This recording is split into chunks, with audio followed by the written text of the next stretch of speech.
Om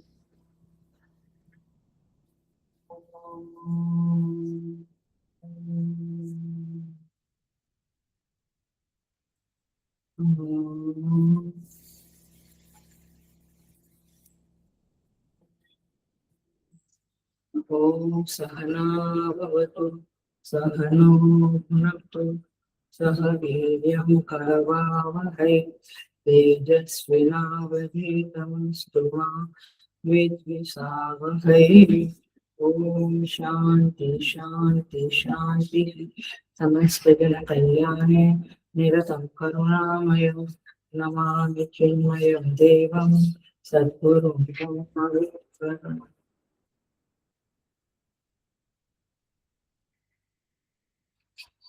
Hello, I welcome you all with great love and great respect in this Bhagavad Gita discourses. हम 16वें अध्याय पे हैं. We will chant 5 shlokas. ओम श्री परमात्मने नमः. अथ षोडशोऽध्यायः. श्री भगवानुवाच अभयं सत्त्वसंशुद्धिः ज्ञानयोगव्यवस्थितिः दानं दमश्च यज्ञश्च स्वाध्यायस्तपः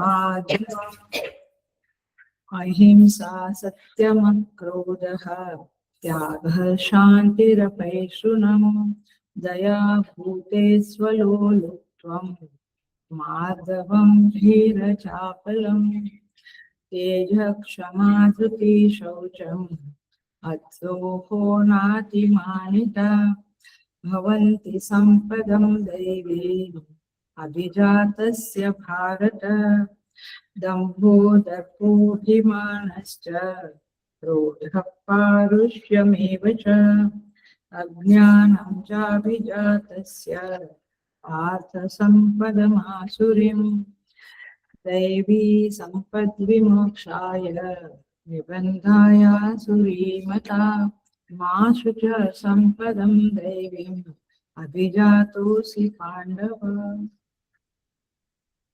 भगवान इस 16वें अध्याय में दैवी संपत्ति और आसुरी संपत्ति का वर्णन करते हैं। पहले 3 श्लोक में दैवी संपत्ति के बारे में बताया है। तो हमने पहला श्लोक में देखा 9 वैल्यूज देखी। इसको 9 गुणास कहो, 9 नैतिक मूल्य कहो, जो कुछ भी कहो, इज इक्वल टू दैवी संपत्ति। दैवी संपत्ति में ये सारे गुण इंक्लूडेड है। दैवी संपत्ति कुछ है और ये अहिंसा सत्यम कुछ है, ऐसा नहीं। दैवी संपत्ति इन सब को मिलकर दैवी संपत्ति है। तो डिवाइन अर्निंग आपके पास ये संपत्ति है। सो सेकंड श्लोक में आते हैं। पहले श्लोक में 9 बताई वैल्यूज। अभी अहिंसा सत्यम अक्रोधः त्यागः शांति पैशुनम कितनी हुई? 6। 9 और 6 15। दया भूतेषु अलोलुप्त्वम मार्दवम हरिहि चापलम कितना हुआ? 6। 5 माने 20 हुआ और तीसरे मंत्र में 6, तो 26 वैल्यूज हो गई। क्लियर? सो आते हैं हमने पिछले क्लास में देखा अहिंसा सत्यम अक्रोधः त्यागः। अहिंसा पिछले श्लोक में 3 वैल्यू लास्ट क्लास में हुई। तो आज हम देखेंगे शांति ही अपैशुनम दया भूतेषु। टाइम मिला तो नहीं तो ये 3 वैल्यूज कर मिलेगा। शुरू कर देते हैं। भगवान भाष्यकार को देखो। शांति ही शब्द का अर्थ कहते हैं अंतःकरण। भाष्य में देखो, अंतःकरणस्य उपशमः शांति ही। ठीक है, अंतःकरण का उपशम शांत हो जाना, संकल्प रहित हो जाना, उसे कहेंगे शांति। वैसे क्षमा शब्द का क्या अर्थ है तत्वबोध में? मनोनिग्रह। तो यहाँ पे मन का निग्रह, अंतःकरण का संकल्प रहित हो जाना, उसे शांति कहते हैं। ओ माय गॉड, ये तो हमारा मन तो कभी संकल्प रहित होता ही नहीं है, थोड़े कम संकल्प हो। चलो ऐसे समझ लो। तो ये दैवी संपत्ति मनुष्य को देव बनाने के लिए मंगलकारी गुण है, सारे मंगलकारी गुण है। क्या बनाने के लिए? पैसा वाला नहीं, गोरा नहीं, क्या बनाने के लिए? देव बनाने। नारी तू नारायणी, ऐसा कहते हैं। नर से नारायण बनना, ऐसी बातें करते हैं ना संत लोग। तो फिर यहाँ पे क्या है? देव बनना, मैंने वही बात की। संत बनना, साधु बनना, उसके लिए ये सारी संपत्ति काम लगती है। तो शांति शब्द जो है तो बहुत बड़ा शब्द है। आचार्य लोग कहते हैं कि सारे जितने सद्गुण है, अहिंसा, सत्यम, अक्रोध, जितने सद्गुण है, इस सारी दैवी संपत्तियों की जननी है ये शांति।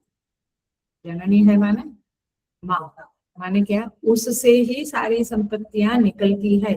शांति नहीं तो कोई भी दैवी संपत्ति आपके पास टिकेगी नहीं। आपने अर्निंग भी कर लिया तो टिकेगी नहीं। तो शांति सब दैवी संपत्तियों की जननी है। अखंडानंद जी महाराज कहते हैं कि यह एक ही गुण काफी है। आदमी में शांति रहेगी, दैट्स इनफ। क्यों? क्योंकि बाकी सारे जो सद्गुण है वह इस शांति के ही औपाधिक नाम है, माने वो शांति ही है।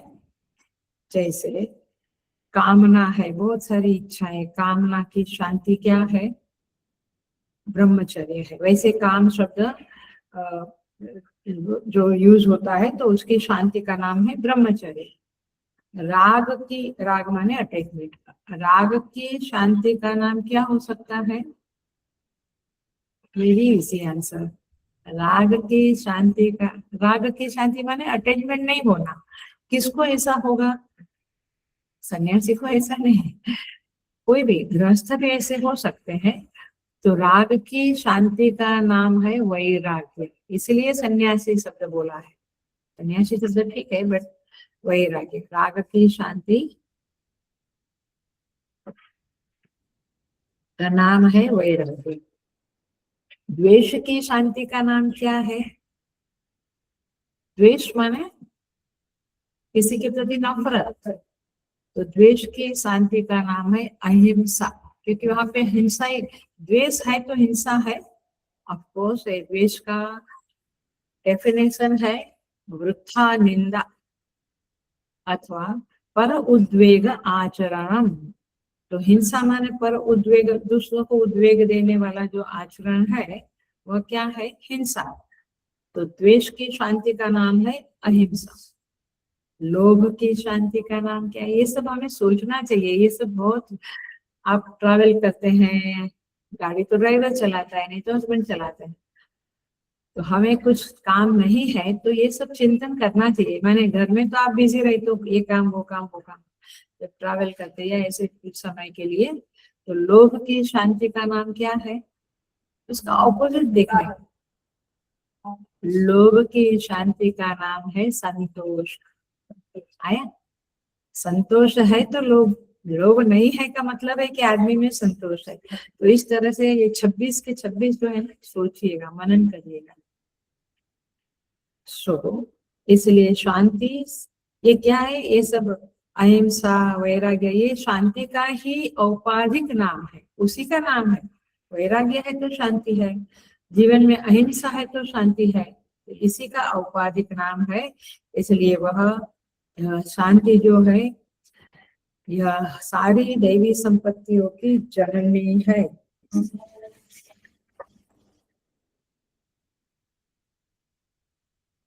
देखिए, साधक को शांति बनाने के उपाय ढूंढने चाहिए, समझने चाहिए क्या है कि मैं शांति बना के रखूं जीवन में।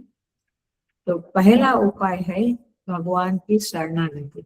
जब शरणागति होगी आप शांति में रहेंगे, कोई उत्पात नहीं होगा, आपको कोई उपद्रव नहीं होगा।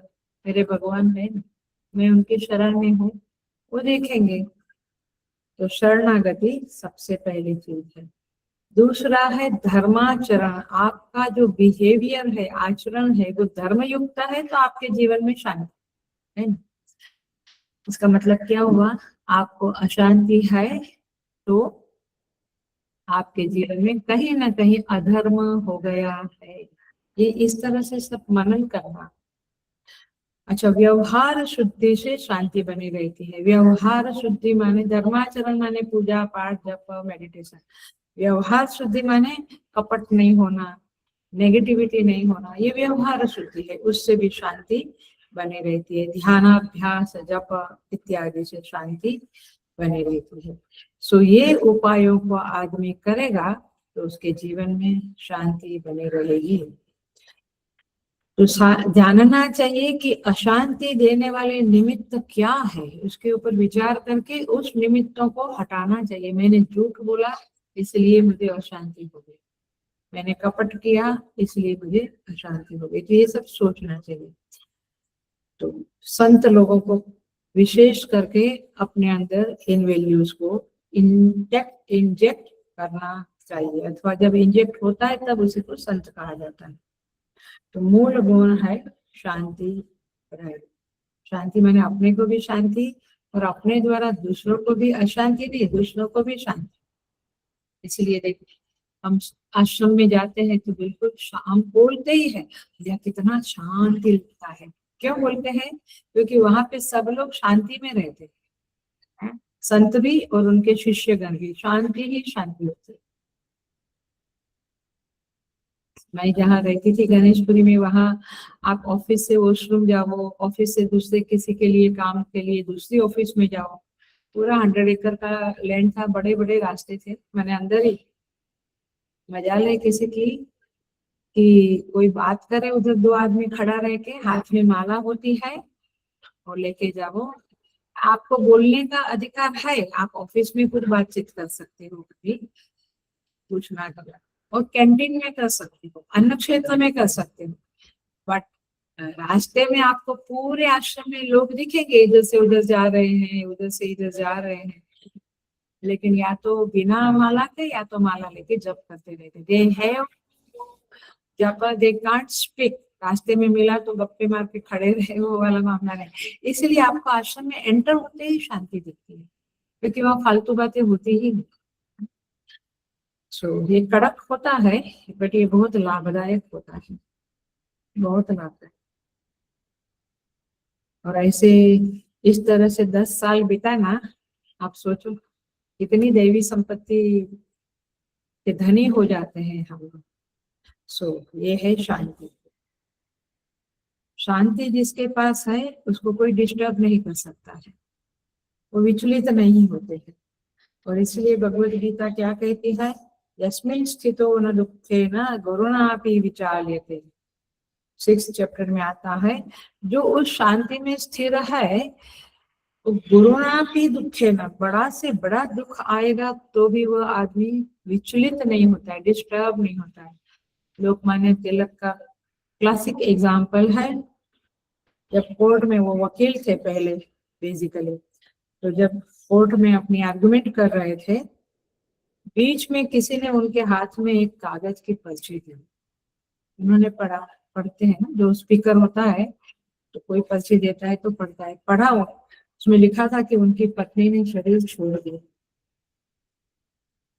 लेकिन उन्होंने अपनी बहस, जो अपना चर्चा था, जो अपना सेशन था, वो चालू रखा। तो पूरा सेशन उन्होंने अच्छी तरह से बातचीत की। कितना अनडिस्टर्ब्ड आदमी, क्योंकि शांति बहुत बड़ी चीज है। चाहे वो लोग आंदोलन करें बट उनके चित्त में शांति बनी रहती है।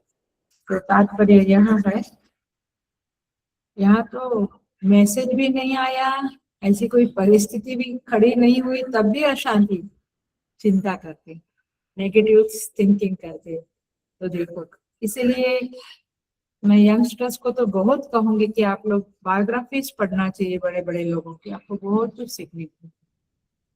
स्कूल में तो ये मेरा फेवरेट वाक्य है कि बायोग्राफी पढ़ो। लेक्चर सुनना अलग है, बट बायोग्राफी पढ़ने से आपको बहुत कुछ मिलेगा। शांति परमात्मा का स्वरूप है और ध्यान करने से वह शांति अंतःकरण में प्रतिबिंबित होती है। मेडिटेशन इज वेरी इंपॉर्टेंट साधना और शांति। इस शांति के बाधक तत्व भी देख ले। उपाय तो देखा, कैसे देखा हमने, धर्माचरण, व्यवहार शुद्धि एक्सेट्रा देखा। अब अशांति किसके कारण आती है? तो सबसे पहला इसका ऑपोजिट कर लो, व्यवहार में अशुद्धि है, अधर्म का आचरण है, तो आपको अशांति आएगी। साधना नहीं है आपके जीवन में तो अशांति अवश्य आएगी। दूसरा एक है जब अनैतिक आचरण करते हैं, अनैतिक माने अप्रामाणिकता से आप जीते हैं, तो जीवन में अशांति आएगी ही आएगी। बुद्धिमान व्यक्ति वह है कि सोचे कि ये अनैतिक आचरण से कुछ यश मिला, कुछ धन मिला, कुछ मेरे बेटे को कुछ डिग्री मिली, एक्सेट्रा एक्सेट्रा, अनैतिक आचरण, लेकिन उससे शांति नहीं। वो कुछ समय के बाद अशांति जीवन में आएगी ही आएगी। भगवान की शरण नहीं है तो भी, भगवान की शरण नहीं माने क्या माने, आप देखो, जो भगवान की शरणागति नहीं करता है ऐसे व्यक्ति का चरित्र क्या होता है, वो केवल और केवल अपने पुरुषार्थ में ही भरोसा रखता है। शरणागति का अर्थ क्या है? पुरुषार्थ करना है, लेकिन साथ साथ में भगवान में भी भरोसा करना। आया? ये द्राक्ष खट्टे वाला मत करो, कुछ इधर नहीं हुआ तो भगवान जो करेगा, ऐसे मत करो। डे वन से, उसी मोमेंट से आपको कुछ पुरुषार्थ शुरू करना है। उसी क्षण से आप भगवान का भरोसा करो कि भगवान भी मेरे साथ है, वो जरूर मेरे पुरुषार्थ को फलीभूत करेंगे। तो समझ में आया? शरणागति न लेने वाला, भगवान में न मानने वाला, उन पे भरोसा न करने वाला, केवल अपने पुरुषार्थ पे भरोसा करने वाले को अशांति कभी न कभी आ ही जाती। शरणागति वाले को क्या आएगी? वो बोलेगा ठीक है, मेरे भगवान ने जैसे रखा, क्या बोलते हैं, जाई विधि राखे राम, ताई विधि रही है, सीताराम सीताराम सीताराम, हो गया। So simple. हमारे जो पेरेंट्स, दादा दादी, ये सब लोग इसी प्रकार के थे, तभी तो हमेशा शांति में रहते थे। सो तात्पर्य ये है, ये शांति अंतःकरण का स्वरूप है और शांत रहना अंतःकरण का स्वभाव है। Hello, attention please. समझ में आई बात? शांति ये अंतःकरण का स्वभाव है। हमारे कुछ दुष्कर्म से अशांति आई, लेकिन फिर से शांति हो जाती है। पता है आपको पता है, माने हम जीवन में देखते हैं ना, कुछ आई परिस्थिति, अशांति हुई, बट अपने आप से धीरे से शांति हो जाती है। स्वभाव है हमारा। स्वभाव माने जैसे अग्नि का स्वभाव दाहकता है, वैसे मनुष्य का, प्राणी का, सबका स्वभाव क्या है? शांति है। देख, फिर भी उस शांति को बनाए रखने में हम नाकाम हो जाते हैं। ये अद्भुत है कि साधारण से साधारण मंद बुद्धि, माने कि बहुत ज्यादा बुद्धिमान नहीं है, उसका भी मूल स्वभाव तो शांति ही है। और इसलिए ये दंगा होता है ना, बहुत सारे दंगे होते हैं, अभी भी होने वाला है। अभी वोटिंग आया तो कर्फ्यू लगा देते। क्यों? 2 दिन का, 3 दिन। क्यों? क्योंकि वो अपने आप से लोगों के अंदर वो अशांति की जगह पे शांति हो जाएगी, क्योंकि स्वभाव शांति का।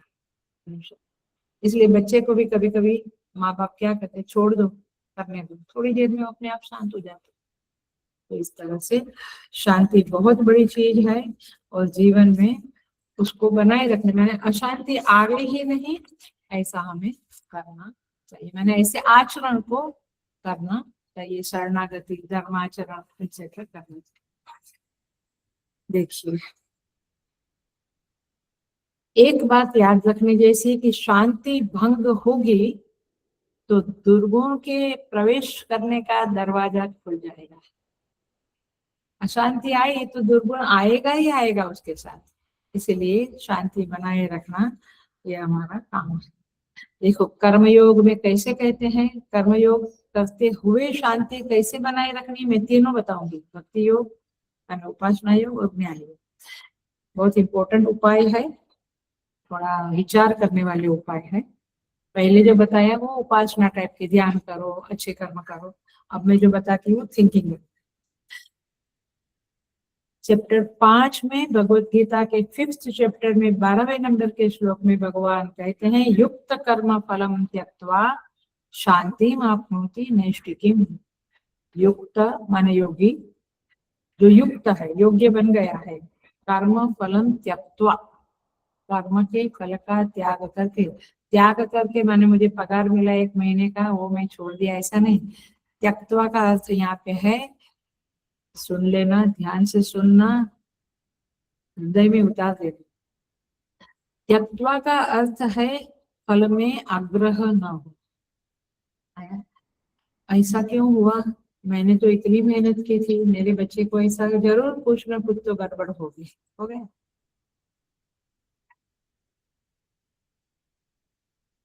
गड़बड़ होगी तो भी तेरे बच्चे को नहीं मिला, और नहीं मिला, ये फल दिखता है। तो फल में आग्रह का त्याग, जैसे मेरे भगवान ने रखा, तेरो भाणो मिठो लागे, आपने जो मुझे परोसा भगवान, ये परिस्थिति जो परोसी है, I am fine, I am just fine with that, because you know better कि मुझे क्या खाना है। खाना माने परिस्थिति को सहना है, यू नो बेटर, तो ठीक है, आपने जो करा ठीक है। उपासना अथवा भक्ति के संदर्भ में क्या कहते हैं, अपिचेत सुदुराचारः भजते माम अनन्य भाग। कितना भी दुराचारी हो, भगवान का भजन शुरू किया, साधुरेव समन्तव्य सम्यक व्यवसितो, ही उसको साधु मानो। क्यों, क्षिप्रम भवति धर्मात्मा, वो तुरंत धर्मात्मा बन जाता है। जो भगवान का नाम जपता रहता है वो धर्मात्मा बन जाता है। क्षिप्रम भवति धर्मात्मा शाश्वत शांति निगच्छति, उसको शांति मिल जाती है। आया, तो उपासना क्या है, नाम जप, ध्यान एक्सेट्रा। कर्मयोग क्या हुआ, कर्म फल में आग्रह नहीं रखना, त्याग माने आग्रह। अब ज्ञान में क्या कहते हैं, कहते हैं ज्ञानम लब्ध्वा पराम शांति न चिरेणादि गच्छति। आगे की लाइन क्या है, श्रद्धावान लभते में तत्पर संयतेन्द्रियः, जो श्रद्धावान है उसको ज्ञानम लब्ध्वा, उसको ज्ञान मिलेगा ही मिलेगा, और फिर पराम शांति न चिरेणादि गच्छति, तुरंत उसको शांति मिल जाएगी। ज्ञान शांति का दायक है, मोक्ष का दायक है, शांति का भी दायक। इसी को 5वें अध्याय में कहते हैं, सुहृदम सर्वभूतानां ज्ञात्वा मां शांति विचरति। ये तो बहुत प्यारी पंक्ति है, मेरी भी बहुत फेवरेट पंक्ति है। सुहृदम सर्वभूतानां ज्ञात्वा, सारे भूतों का सुहृद जानकर, किसको, परमात्मा। सुहृद माने बहुत बार कहा है, अनुपकार माने अपकार करने वालों पे भी उपकार करने वाला जो है उसका नाम है सुहृद। और ये आपकी माँ भी, आपकी बहन भी, आपका पति भी नहीं हो सकता है, 100% नहीं हो सकता है, तो उसमें ठीक है। ईश्वर क्या है, परमेश्वर क्या है, सुहृद है। सुहृद है माने अपकार करने पर, माने मैं भगवान का नाम लूं या ना लूं, बट मेरे कर्म का पुण्य, मेरा पुण्य है तो मुझे सुख देगा ही देगा। वो ये नहीं कहेगा कि इसने नहीं लिया है मेरा नाम, अब उसके पुण्य को मैं फल नहीं दूंगा, नहीं, न्यायी है। सुहृद शब्द का अर्थ है अपकार करने वालों के ऊपर भी उपकार करने वाला जो होता है उसे सुहृद कहते हैं। जनरली मनुष्य, ह्यूमन बीइंग क्या करता है, उपकार करने वाले के ऊपर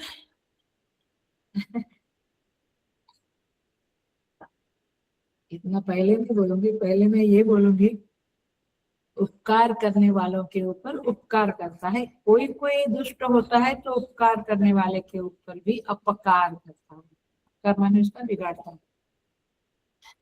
दूसरे टाइप के लोग क्या होते हैं, उपकार करने वालों के ऊपर उपकार करते हैं, लेकिन अपकार करने वालों के ऊपर सामान्य जन क्या करेगा, उसका ज्यादा अपकार करेगा, ज्यादा बिगाड़ू, उसने मुझे एक तमाचा मारा, मैं 2 तमाचा, माने मेरी परिस्थिति में उसने जो टांग अड़ाई, मैं उसका सारा बिजनेस फ्लॉप कर दूंगा। आया? तो अपकार करने वाले के ऊपर बहुत अपकार करते हैं, लेकिन भगवान कैसे हैं, आप कुछ भी कर दो, वो हमेशा आपका भला चाहता है। उपकार करना माने भला चाह, वो आपको कुछ परिस्थिति देकर कुछ करके भी आपका उपकार करता है। तो बात क्या है, सुहृदम सर्वभूतानां ज्ञात्वा, उस परमेश्वर को सुहृद जानकर, ऐसी क्वालिटी वाला जानकर, ज्ञात्वा शांति मां मृच्छति, ऐसा व्यक्ति जो है, जो परमेश्वर को ऐसे जानता है, वो डिस्टर्ब नहीं होगा, उसको शांति रहेगी। किसी ने तुम्हारा कुछ बिगाड़ा, वो क्या समझता है, भगवान है ना, वो उपकार ही करता है। तो भगवान जब सबके ऊपर उपकार करता है, तो मैं क्यों डिस्टर्ब होके उसका अपकार करने का सोचूं। मुझे भी परमेश्वर को प्राप्त करना है, तो उनकी क्वालिटीज को भी थोड़ा इम्बाइब करना पड़ेगा ना जीवन।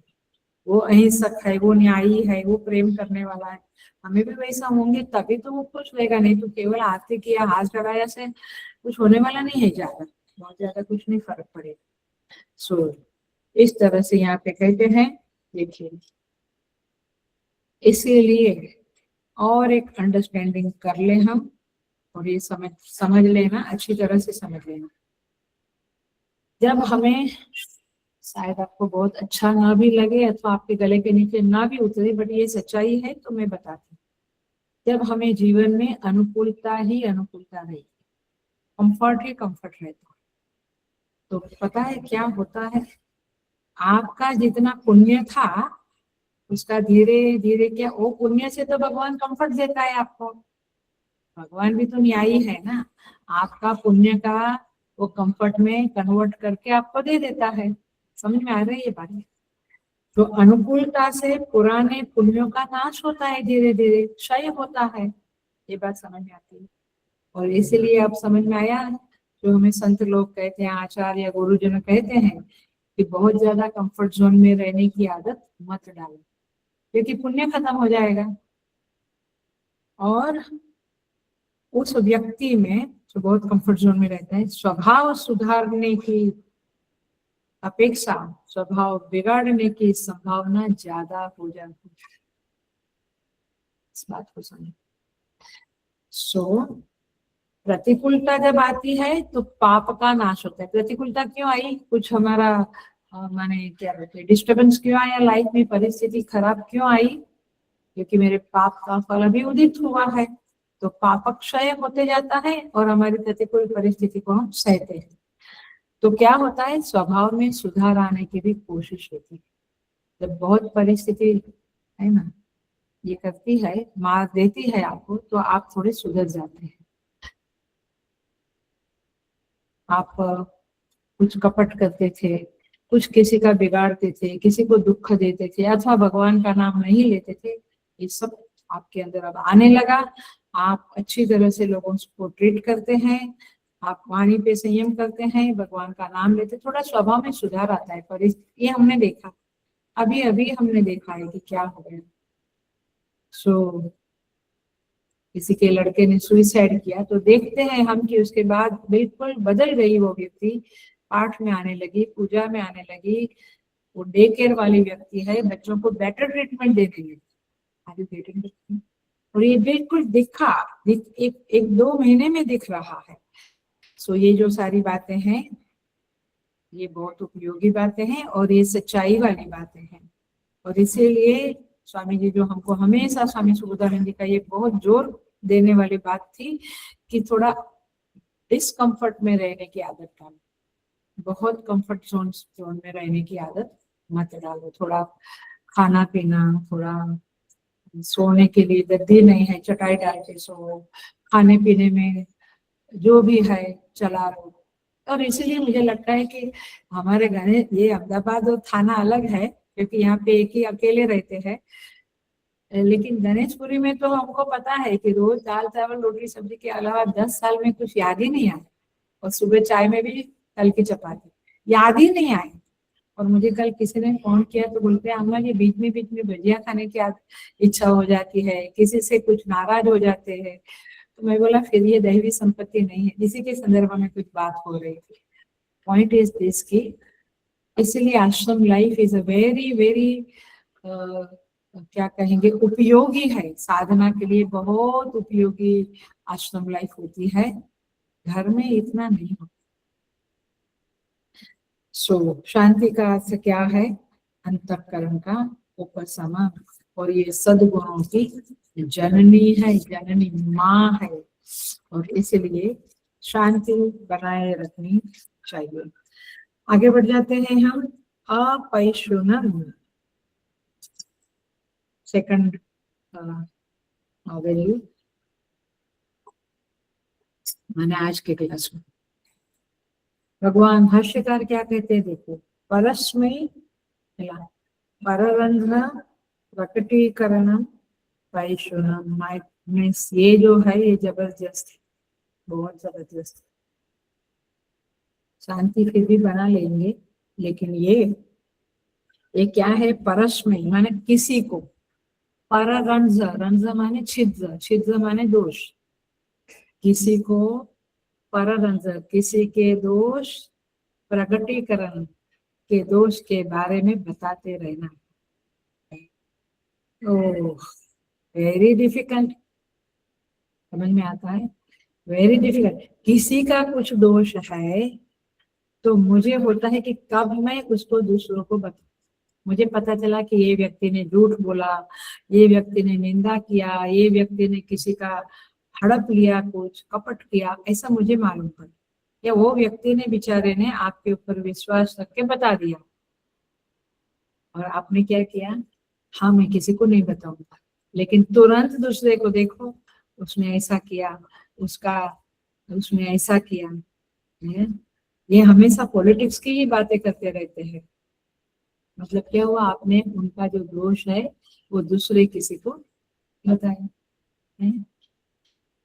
ये इतनी गंदी आदत है, इतनी बैड हैबिट है कि इससे साधक को तो अवश्य क्या कहते हैं, फ्री रहना चाहिए, माने उससे मुक्त रहना चाहिए, ये आदत नहीं डालनी चाहिए। इसको एक कॉमन अर्थ में, I don't know Marathi Hindi में है कि नहीं, गुजराती में ये चुगली करना, चुगली करना भी एक अब वही पैशुनम है। अपैशुनम माने ये आदत न होना, ये दुर्गुण न होना, उसे कहते हैं अपैशुनम। तो चुगली करने का स्वभाव है। आई थिंक हम लोग ये भी कहते कांडी लगाना। ऐसा है आप लोग में? नॉर्थ साइड में ये शब्द है, साउथ में भी नहीं। कांडी लगाना, कांडी लगाना माने टांग अड़ाना, कांडी लगाना। कांडी लगाना माने इसके पास जाके उसने तुम्हारे बारे में ऐसा बोला था जो बोला नहीं है, अथवा हल्का सा कुछ बोला, इसको इतना मिर्च मसाला डाल के पूरा भर के पूरा, हाँ चुगली करना है। तो ये इसको कांडी लगाना भी बोलते। तो मैंने उसने कुछ हल्का सा कुछ कहा है अथवा मे भी पॉजिटिव कहा है, आप उसको ट्विस्ट करके। अच्छा, बेस्ट एग्जाम्पल किसका है? मीडिया वालों का है ना। बेस्ट एग्जाम्पल है ये पिशुनता का। दे आर पिशुनास, ऐसा कह दिया तो चलेगा। मोस्ट ऑफ द, कोई कोई मीडिया बहुत सच्चे, बहुत नहीं बट कुछ सच्चे होते हैं, बट काफी पिशुनता। और इसलिए यूट्यूब में ये सब देखना ही नहीं चाहिए क्योंकि वो सब फालतू की बातें होती है। सो द तात्पर्य है कि इसको कहा, फिर इसके बाद इसने उसके बारे में खास कुछ नहीं कहा, ऐसा कहा अच्छा उसने मेरे बारे में ऐसा बोला है, ठीक है देख लूंगा।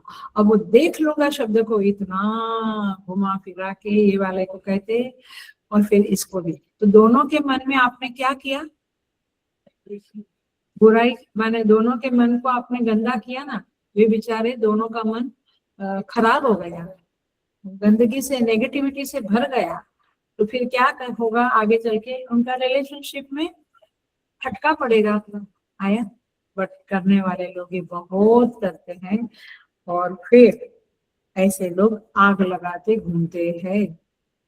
इसको यदि टीवी में जो भाषा बोलते हैं वो कहते हैं फूट डालना। ये सुना है? फूट, देश देश के बीच में, या फूट डालना। ओ माय गॉड, कितने सारे शब्द है। और लगता है दुनिया में ये बहुत ज्यादा है। मैंने ये सारी, ये क्वालिटी, ये दुर्गुण, क्वालिटी नहीं, बहुत ज्यादा है, जो कि सुनने वाला आपके दिल में आग लग जाती है और आपको बड़ी ठंडक लगती है। फाइनली एक बार उसने मेरा कुछ बिगाड़ा था, तो अब मैं उसके रिलेशनशिप को बिगाड़ के रहूंगा, इसके साथ, भाई भाई के बीच में, भाई बहन के बीच में, वगैरह। और फिर दोनों एक दूसरे का लिनन धोने लगते हैं। माने समझ में आता है? उसकी गंदगी ये बोलता है तो उसका लिनन धुल गया, इसकी ये बोलता।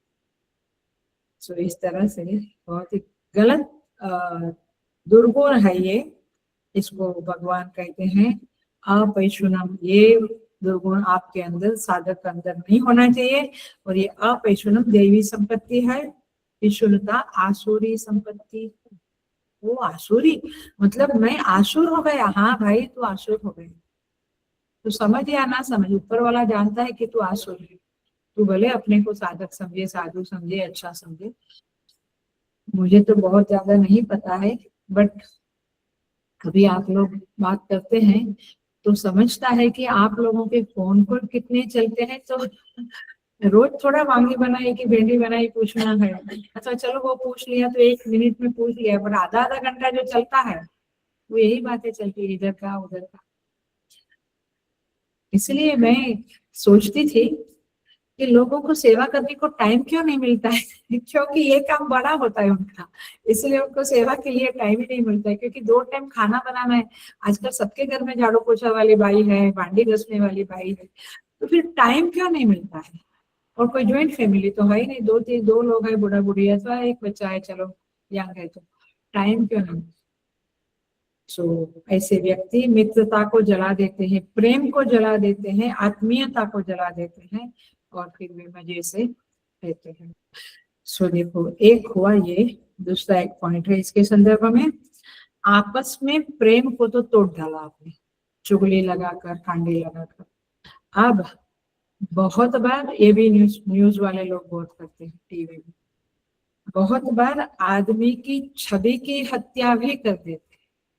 प्रेम की हत्या तो करते हैं, प्रेम को तो, दो व्यक्ति के बीच के प्रेम की हत्या करते हैं, छवि की भी, छवि माने उसका इमेज जो है, इमेज की हत्या करते हैं ना। जो भी अच्छे लोग होते हैं उनके बारे में इतना कुछ बुरा बोलते, और ऐसे 10 वीडियो आया और अच्छाई का 1 वीडियो आया, तो आपको उनकी बुराई के बारे में शंका तो आना शुरू हो ही जाएगा। तो ये काम है कुछ मीडिया वालों का, कुछ न्यूज वालों का, और जीवन में, हमारे सोसाइटी में, सगे संबंधी में कुछ लोगों का यही काम। हाँ,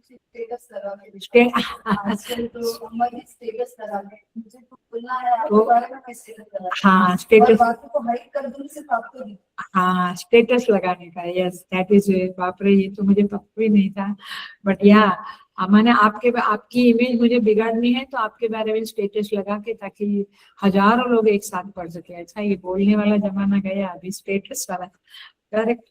तो स्टेटस लगा देते हैं, तो फिर फोन करना नहीं, झंझट नहीं, कुछ नहीं, और अपना बुरा भी नहीं होगा कि ऐसे बोला था, स्टेटस लगाते हैं। लेकिन उसके ऊपर केस भी होता होगा? नहीं, कुछ नहीं होता है। चलो, हरी हरी। तो इस तरह से व्यक्ति जब फिर उसका सपोज ओपोजिशन डालेगा, कई बार डालते भी, हम न्यूज में भी देखते हैं यार, लेकिन फिर वो एक बार जो बिगड़ी हुई छवि है, इमेज है, वो फिर जल्दी सुधरती नहीं है, फिर वो।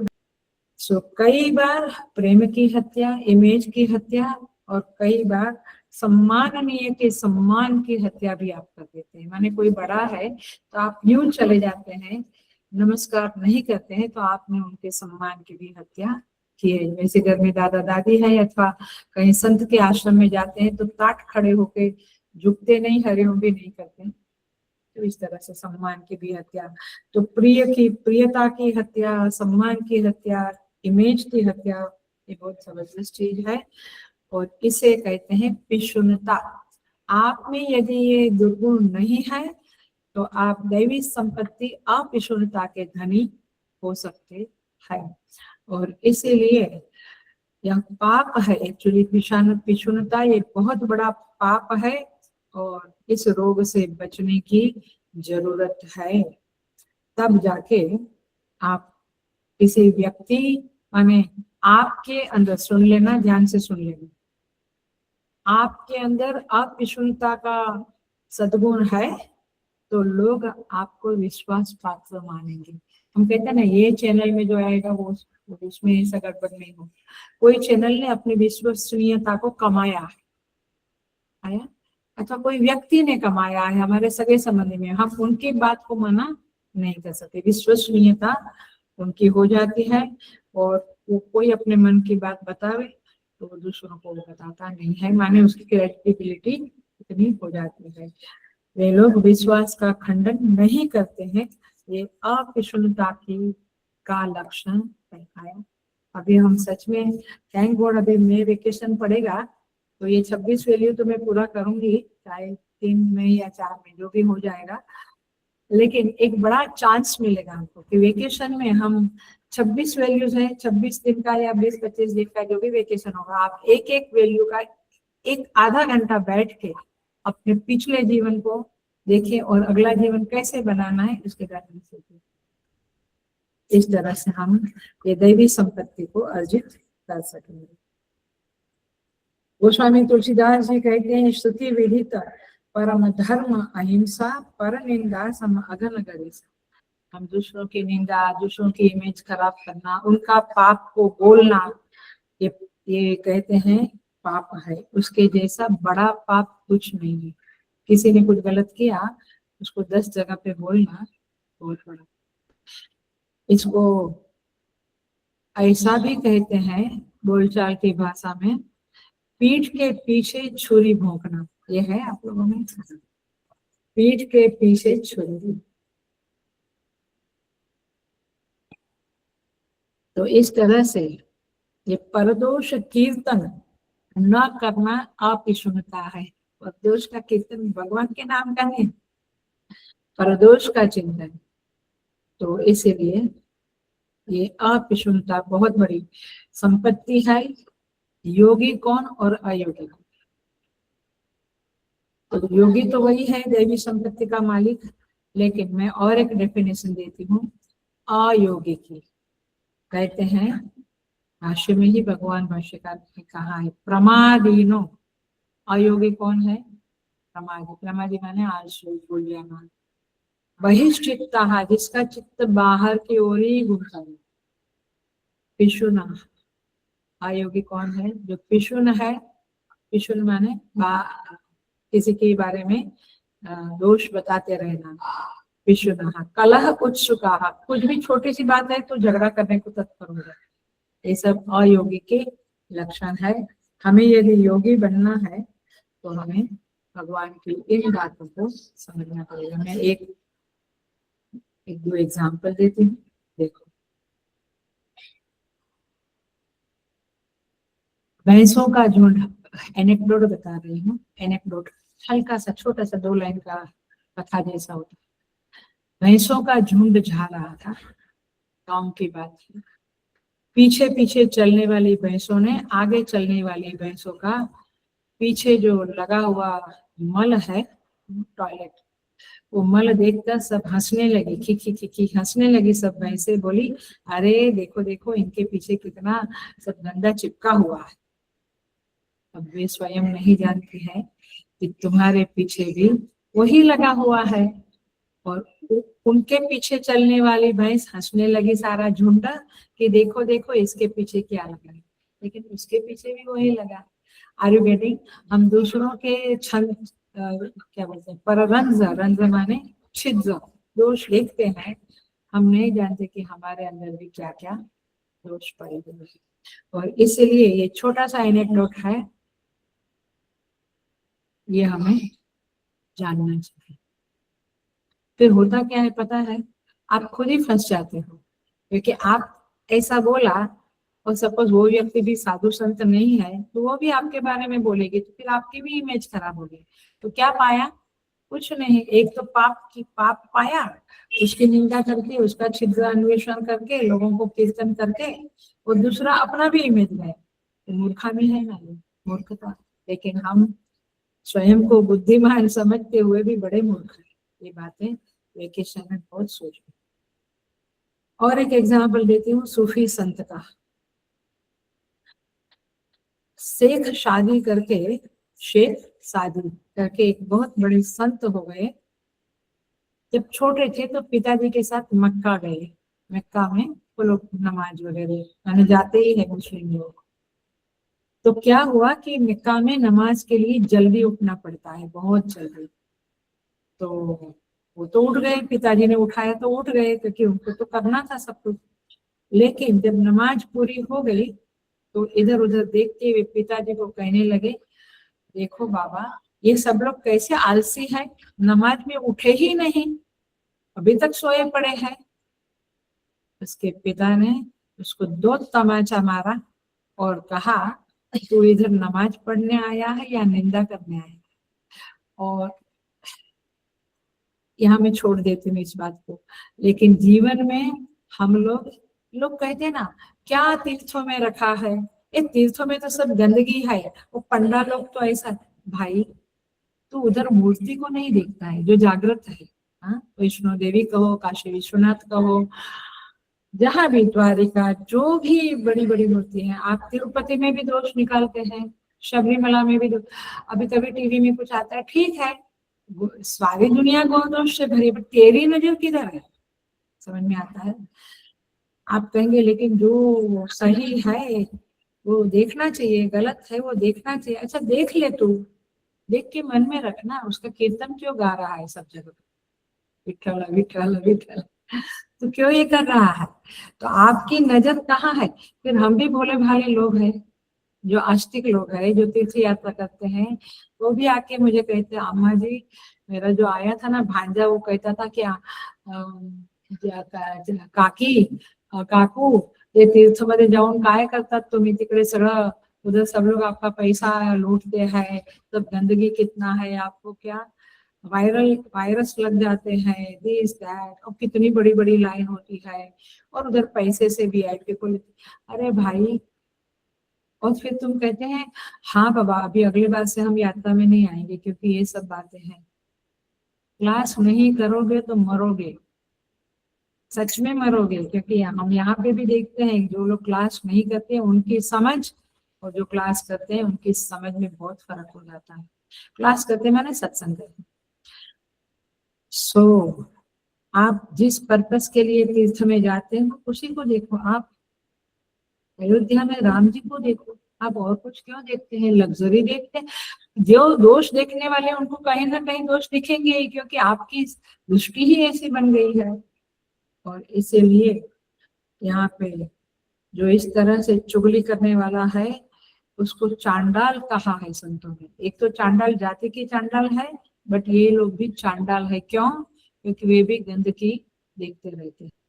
देखिए, रामचरितमानस में आता है 8 शबरी की भक्ति, जो शबरी नवदा भक्ति में आता है, 8 जथा लाभ संतोषा सपने वो नहीं देख ही, पर दूसरा सपन में भी वो दूसरे का दोष नहीं देखता। भक्त कौन है? जो व्यवहारिक जगत में तो नहीं देखता, लेकिन सपने में भी किसी का दोष नहीं देखता है। अब वही सत्संग नहीं करते हैं तो पूछते हैं, कमाल है, जिसमें दोष है वो है तो उसको कैसे ना देखें हम? देखो, कोई काला, कोई गोरा, कोई गरीब, कोई श्रीमंत, कोई मूर्खा, कोई बुद्धिमान, कोई बूढ़ा, कोई अच्छा, कोई बुरा, सब कुछ है। तो दुनिया तो निर्दोष नहीं है, क्योंकि माया का पसारा है ये। माया, महाठगनी। तो दुनिया तो जैसी है, सुन लेना, ध्यान से सुन लेना, दुनिया तो जैसी है वैसी रहेगी। लेकिन जो साधु होता है, साधु स्वभाव का अथवा भक्त होता है, अच्छा इंसान होता है, जो दैवी संपत्ति का धनी मालिक होता है, वो क्या कहता है? वो कहता है, भगवान भाष्यकार ने श्रीमद् भगवद गीता में कहीं तो भाष्य में लिखा है, कहा किम कर्मा इति अव्यापृत बुद्धि ही। ये भी मेरा बहुत फेवरेट है। कहा किम कर्मा इति अव्यापृत बुद्धि, कौन क्या कर रहा है इसमें मेरी बुद्धि व्यापार करती ही नहीं है। हम लोग क्या करते हैं, उसने ऐसा क्यों किया, पहले तो ऐसा नहीं था, हाँ उसकी कंपनी के लंबा, उसकी कंपनी के कारण अब उसकी बुद्धि ऐसी हो गई। बच्चों के बारे में आप कहते हैं ना, पहले तो मेरा बच्चा ऐसा है, वो बात अलग है क्योंकि आपको बच्चे को सुधारना है, बट दुनिया में जो समाज में हम कहते रहते हैं कहा कि कर्मा इति अव्यापृत बुद्धि, इसका मतलब है कि कौन क्या कर रहा है उसमें मेरा मन ही नहीं जाता है। I am focused with my purpose in the life. मैं, मेरा जीवन में जो जो फोकस है, जो लक्ष्य है, उसी में मेरा मन जुड़ा रहता है। दूसरों के व्यवहार में, व्यापार में मेरा मन नहीं जुड़ता है। तात्पर्य ये है कि इसको इग्नोर करना। उपेक्ष्य नाम रूपे द्वे सच्चिदानंद तत्पर समाधि सर्वदाम कुर्या। ज्योतिषीय विवेक में आता है कि आप नाम रूप माने लोगों का क्या नाम है, क्या वो उसकी कौन होती है, उसमें किसके साथ शादी किया है, छोड़ो ना, आपको क्या लेना देना। जहाँ आपका लेना देना नहीं, आप क्यों इतना सारा डिटेल में जाते हैं, बट जाते हैं लोग बहुत सारे। स्थूल एग्जाम्पल है, हम रास्ते से जा रहे हैं, कहीं गंदगी पड़ी है तो पड़ी है, आप उसको देखें फिर चर्चा करें, आपका मन क्यों गंदा करते हैं? आप इग्नोर करके आगे बढ़ जाओ। कहीं कहीं भूल में भी झगड़ा हो रहा है तो लोग एकदम खड़ा होके देखने लग जाते। सो दोषों को जी भर भर के कोका कोला पीते हैं, ऐसा पी पी करके हृदय को मत बिगाड़ो, हृदय स्वच्छ रखो। सो निंदा रस बोलते हैं, निंदा रस के शिकार हमें नहीं होना चाहिए। एक आध बार कुछ बात करके खत्म करो, सारे लोगों को ये प्रचार करने की जरूरत नहीं है।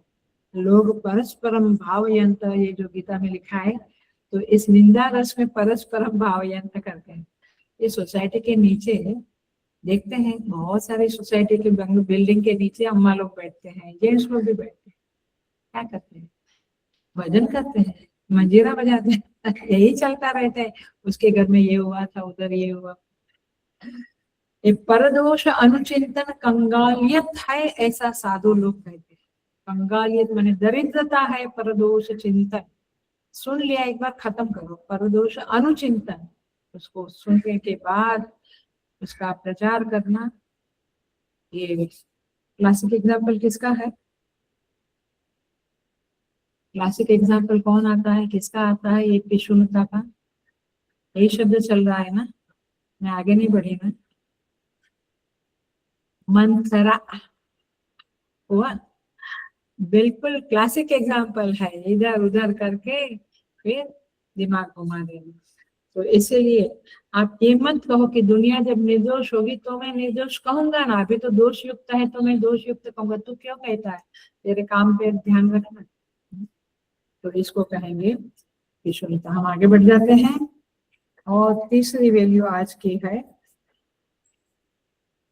दया भूतेषु। भूतों में माने पशु पक्षी प्राणी सभी में के प्रति दया का भाव होना।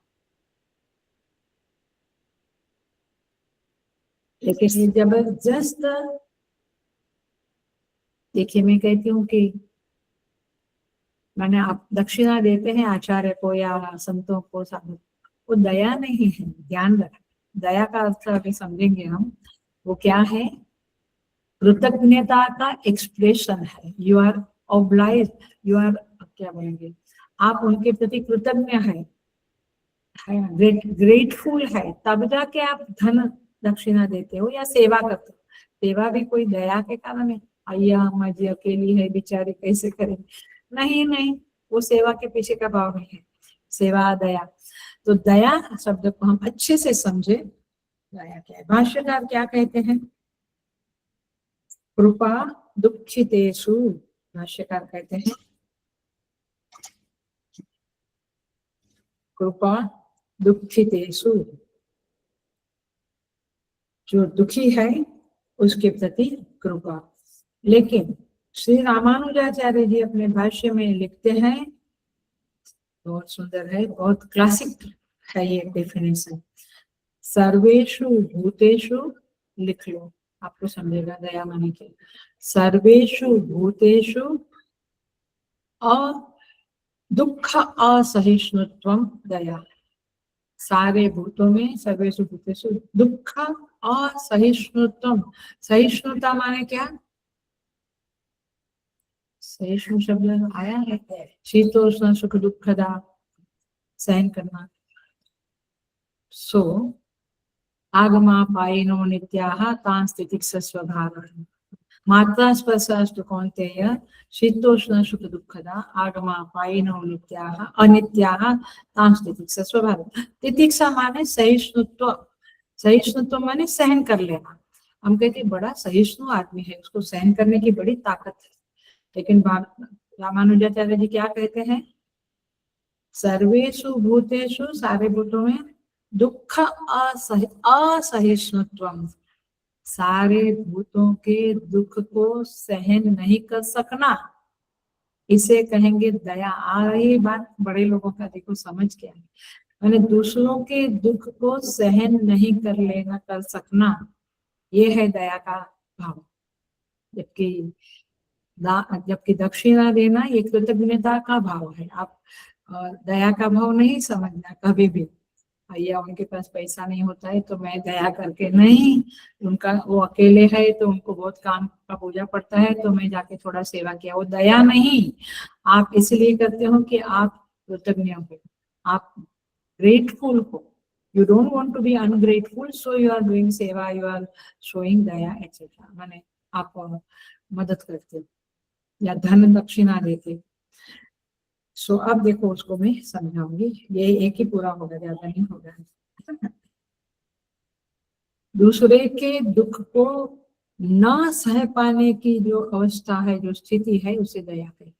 दूसरे के दुख को न सह पाना, कहने का अर्थ क्या हुआ?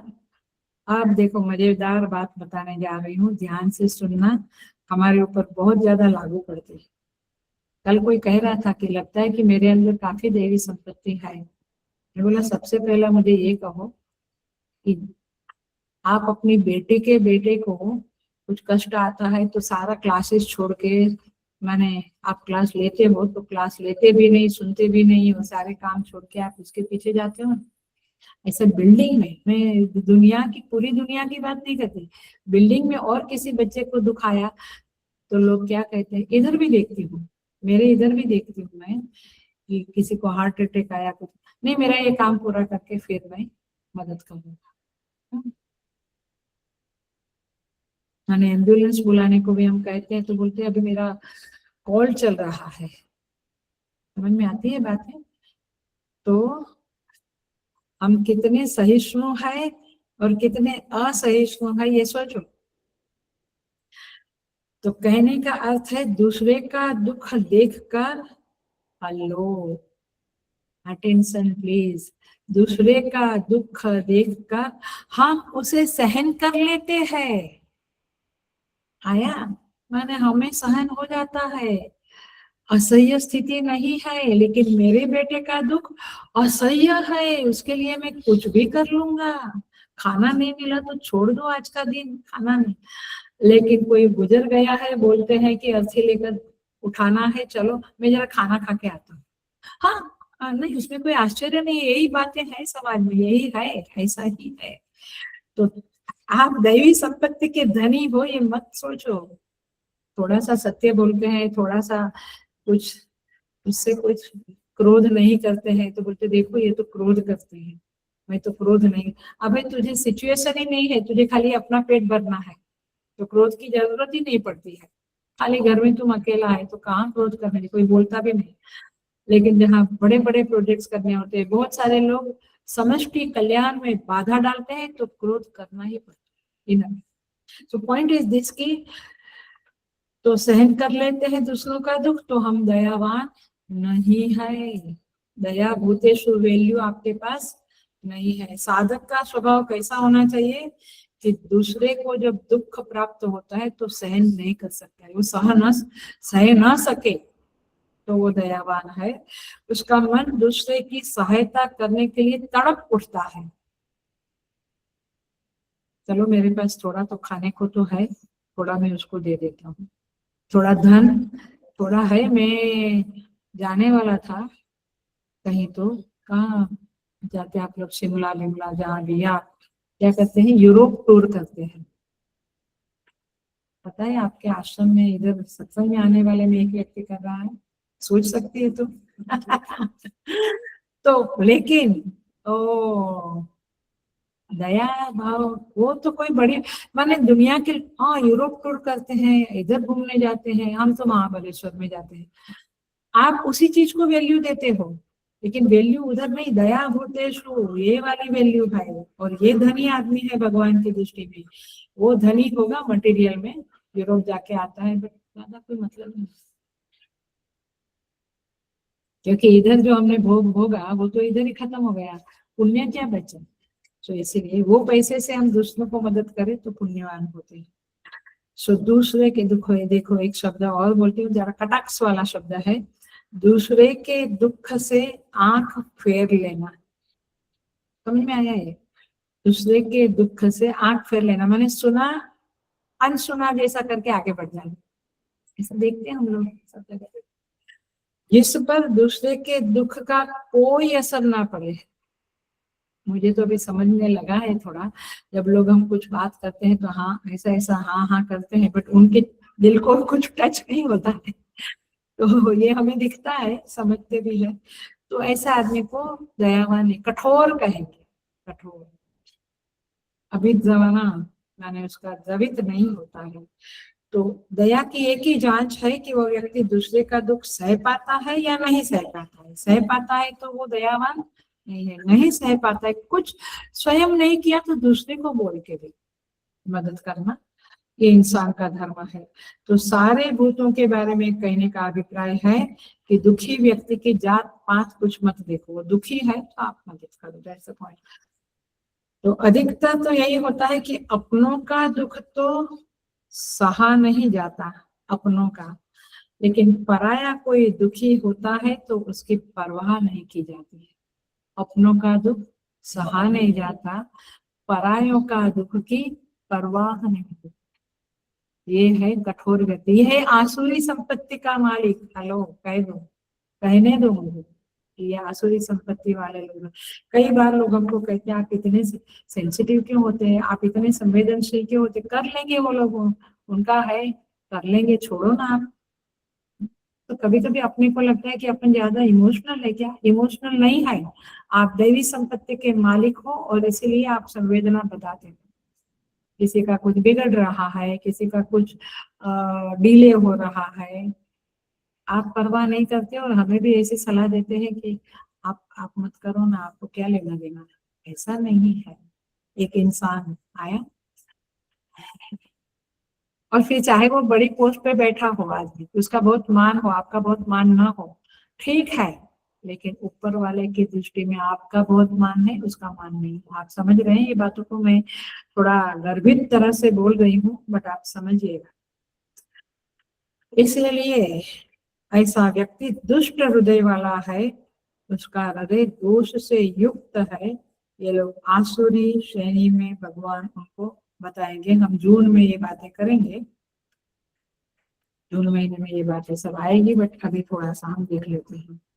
देखिए वो संत की कहानी याद है आपको, वो नदी किनारे नहाने गए थे, एक बिच्छू था, बिच्छू बोलते हैं ना, वो काटा, तो फिर वो ऊपर आ गए और फिर देखा कि वो बिच्छू पानी में, वो बार बार आपको काटता था, लेकिन अब देखा कि वो पानी में नीचे गिर रहा है, जा रहा है तो मर जाएगा, तो वही संत उसको बाहर निकाल देते हैं। ये क्या है, दया भूतेषु आया।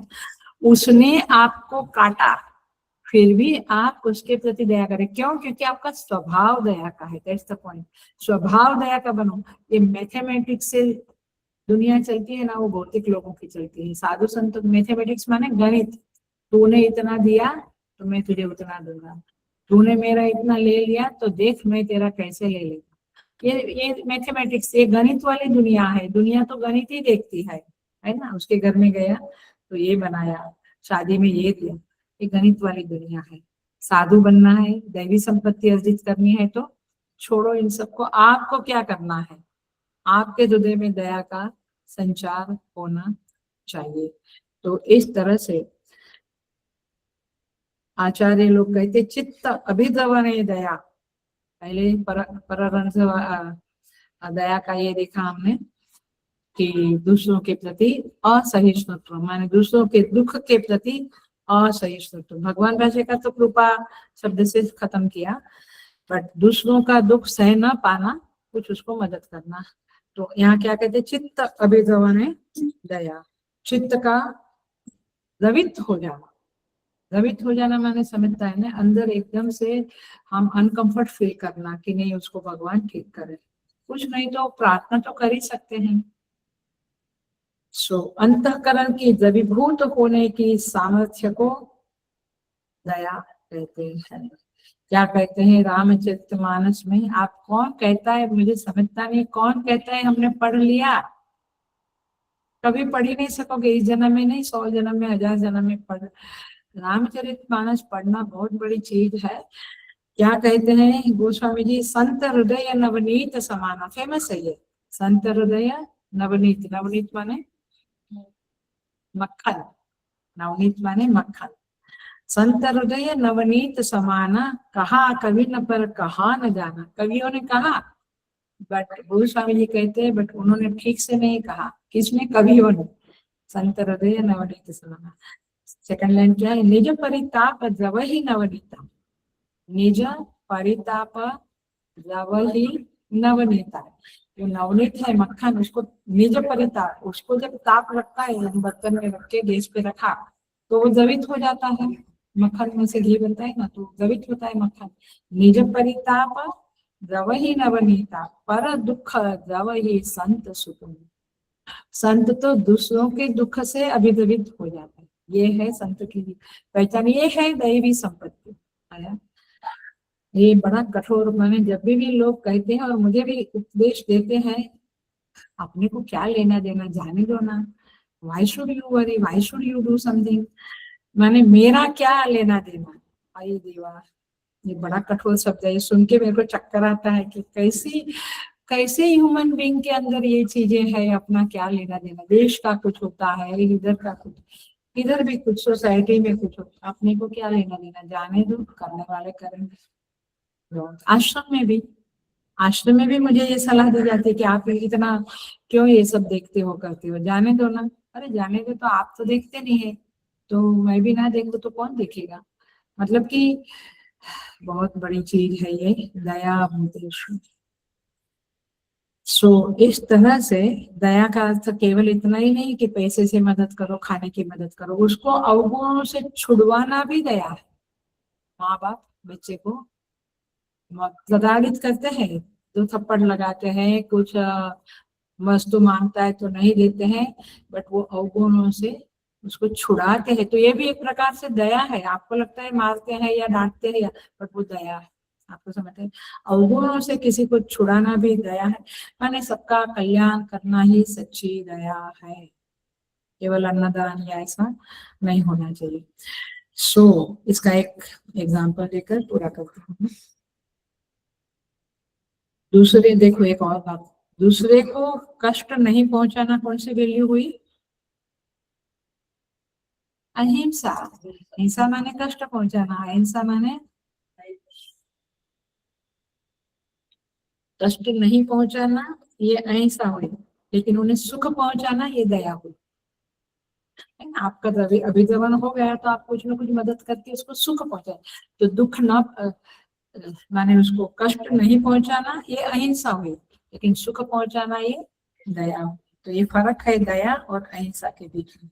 देखो एक ये है, मैंने कहावत है, करुणा पचम शिवि मांसम जीवम जीभूत वाहन ददौ दधे दधीचि ही अस्थिनि नास्ति अदेयम महात्मान। क्या कहते हैं? दया क्या है? कर्ण ने क्या दिया? अच्छा, कुछ दे दिया, मांगा तो दे दिया।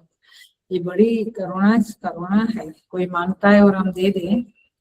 शिबी मांस दिया, वो कबूतर की बताया, कबूतर नहीं वो पक्षी, वो बोला कि इसको मैं तभी छोड़ूंगा जो इंद्र ने एक रूप लेके, जब भी आप तुम्हारी जांग का तुम्हारा मांस में खाओ। तो पक्षी ने कहा, तो उन्होंने अपनी जांग का मांस खाने दिया उसको। कपोत, कबूतर और वो क्रूर प्राणी, क्रूर पक्षी, सो उन्होंने शिवी ने मांस दिया। जीवम जीमूत वाहन, जीमूत वाहन माने बादल, बादल ने अपना जीवन ही दे दिया, बरस पड़े। ददौ दधीचि ही अस्थि, दधीचि ने अपना अस्थि दे दिया। नास्ति अदेयम महात्मा, महात्मा लोग दया करने में इतनी हद तक जाते हैं। हमें तो थोड़ी सी दया करनी है, लेकिन नहीं, हम नहीं करेंगे, हमारा खाने का टाइम हो गया है। बाल विहार लेने के लिए किसी को कहा, कैपेबल व्यक्ति है, बोला नहीं नहीं शुगर है, तो फिर डॉक्टर ने बोला है तो ये समय में तो हम पूरे वीक में एक दिन 1 घंटा जरा आगे पीछे कर लो, नहीं तो सेवा आपको भगवान ऐसे नहीं देंगे। ध्यान से सुन लो मेरी बात, सेवा जब भगवान देते हैं तो कुछ ना कुछ सेक्रीफाइस करना पड़ता है। लेकिन एक बात है, जब आपने सेक्रीफाइस किया तो भगवान आपकी शुगर को आराम से लेवल में लाएंगे। बट आप मेरी शुगर को जरा भी इधर उधर ना हो तो मुझे इसी टाइम पे इसी तरह से तो फिर किया करो, सेवा मत करो। सेवा करने से तो मेवा मिलता ही मिलता है, आप समझते नहीं। तो इस तरह से यहाँ पे दया शब्द के बारे में भगवान बोलते हैं। तो हम आगे देखेंगे दया शब्द के और भी अर्थ है बहुत, बट हम आगे बाद में देखेंगे। अलोलुप्त्वम दया भूतेषु अलोलुप्त्वम, वो आगे के क्लास में देखेंगे, वेडनेसडे के क्लास में। ओम पूर्णमद पूर्णमिदं पूर्णात् पूर्णमुदच्यते पूर्णस्य पूर्णमादाय पूर्णमेवावशिष्यते।